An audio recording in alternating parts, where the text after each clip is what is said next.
Vamos falar de tecnologia, de 5G. Carlos Aros aqui com a gente. Aros, boa tarde. Boa tarde, Denise. Reino Unido cedeu à pressão.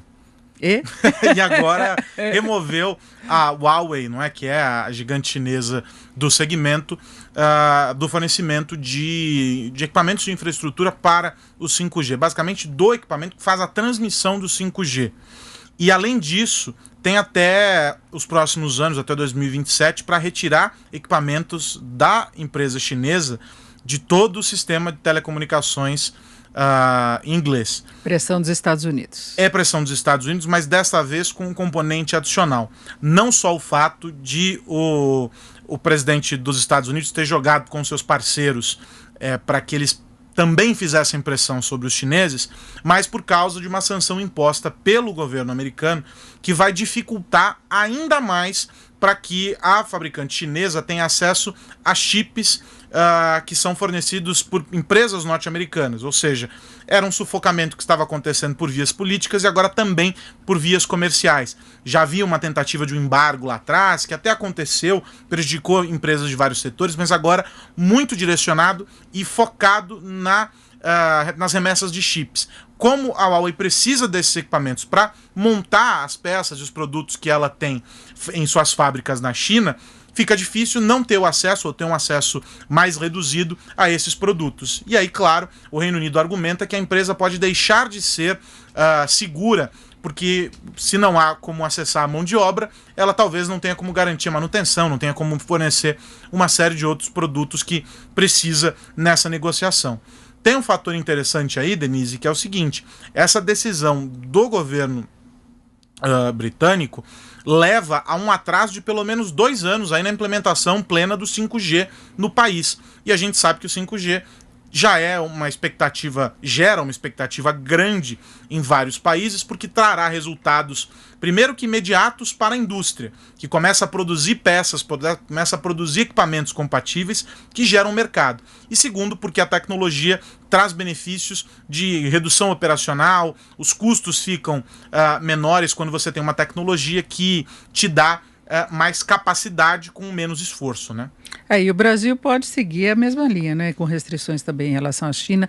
O presidente Bolsonaro já falou uma vez numa live, eu lembro que ele citou essa possibilidade, que ele ia ver exatamente como é que funciona, mas falou daquele jeitão dele, sem muito amparo técnico ainda, mas a discussão está colocada aqui no Brasil também. Oficialmente, a posição não é pelo fator político. Mas o que se escuta quando a gente conversa com os empresários do setor é que existe um peso muito grande dessa decisão, até pela relação que o Brasil tem com os Estados Unidos, especialmente agora durante o governo Bolsonaro. No entanto, o Brasil tem uma dependência grande da China para o fornecimento de peças para a indústria local. Aquilo que a gente monta aqui tem uma origem muito importante na China. E é o principal parceiro comercial do Brasil. Fora do mercado de tecnologia, fora falando do geral, exato. E no caso específico de tecnologia, se a gente fosse não é o que acontecerá, mas se a gente fosse concentrar essa história só na tecnologia, nessa queda de braço nós sairíamos perdendo. Porque o que alguns analistas dizem, bastou a pandemia interromper as fábricas na China para que as nossas fábricas parassem aqui. O que significa que não há de imediato um outro fornecedor que pudesse suprir globalmente aquilo que a China representa. Então haveria um impacto. E do outro lado, a China também coloca equipamentos aqui no Brasil que já vêm montados, né, que não são necessariamente manufaturados aqui. E aí isso gera, Denise, um outro fator. São peças que vêm de fabricantes, por exemplo, a Huawei. A gente vai lembrar que no Brasil nós temos os sistemas de 2G, 3G e 4G funcionando. As 3 frequências, elas têm equipamentos de várias fabricantes espalhados pelo Brasil para que elas cheguem aos consumidores. Entre os fabricantes está a Huawei, que está começando a vender, inclusive, na ponta final já, que a gente não via há bastante tempo. Quer dizer, há algum tempo atrás a gente não via, hoje você já vê presente no mercado brasileiro. Muito presente, porque foi um movimento que eles começaram a fazer de maneira mais tímida lá atrás, mas que encontraram respaldo. Por quê? Porque subiram os preços de produtos que a gente pode chamar de produtos premium de fabricantes como Samsung, como Motorola, como a própria Apple. E isso fez com que uma faixa de consumo ficasse um tanto quanto descoberta. Fica fora do mercado. E aí o que acontece? Eles entram com aparelhos que têm boa capacidade funcional, ou seja, são boas máquinas com câmeras, com processadores, que atendem à demanda de um consumidor, mas com um bom preço, ocupando essa faixa. E, junto disso, foi um período em que o Brasil superou um dos grandes preconceitos com os produtos chineses. Tirou-se o estigma de que ser um produto chinês era necessariamente sinônimo de má qualidade. Falsificação e tudo mais. E aí eles conseguiram entrar no mercado.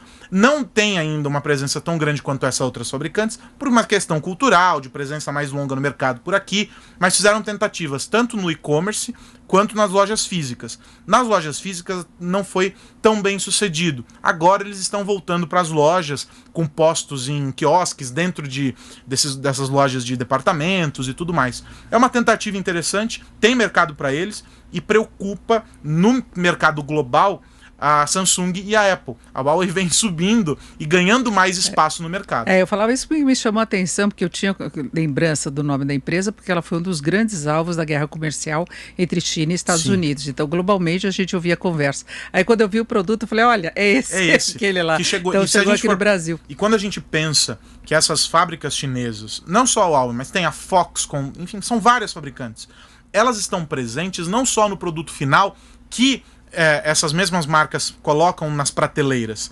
Há produtos chineses, peças chinesas embarcadas nos iPhones, por exemplo, que são produtos de uma marca norte-americana. Lá, né? Então, muito produto chinês em qualquer marca. Por quê? Porque toda a montagem, pelo menos até a pandemia, toda a montagem era feita na China. Agora, talvez alguns dos processos logísticos sejam revistos para que não fique tudo centralizado em um único mercado.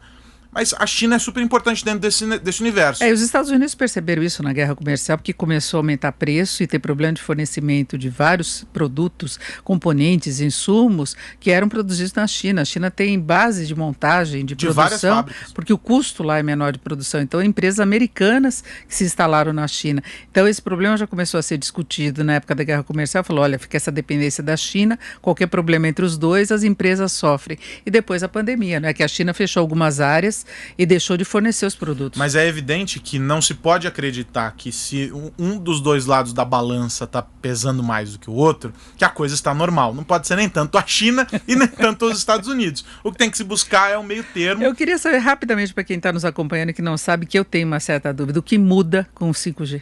O que muda com o 5G, no caso da indústria, aquilo que a gente não vai experimentar. A capacidade de conexão de muitos dispositivos a uma mesma rede. Então imagine que o 5G pode funcionar como uma rede interna dentro de indústrias, aqueles parques enormes, conectando vários aparelhos. E isso vai facilitar, por exemplo, com que as indústrias que têm processos automatizados tenham respostas mais eficientes dentro das máquinas. Então esse é um aspecto. Isso reduz o quê? Custo, porque você tem mais máquina trabalhando de maneira autônoma, com dados trafegando com mais velocidade em um menor tempo de resposta.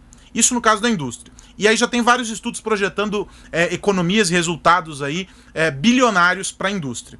Para o consumidor, para nós que vamos assistir filme, que vamos consumir conteúdo pelo jogar, conteúdos pela internet, é a velocidade em primeiro lugar. O 5G ele tem menor latência. O que significa isso? Quando você clica o mouse aqui no teu computador, a latência é o tempo de resposta entre o seu clique aqui e o servidor acolá. Quanto menor o tempo de resposta, é maior a percepção de tempo real. Legal. Então, para quem joga, essa sensação é muito melhor. Perfeito. É isso, as informações de Carlos Aros, as explicações. Obrigada. Até mais, Denise.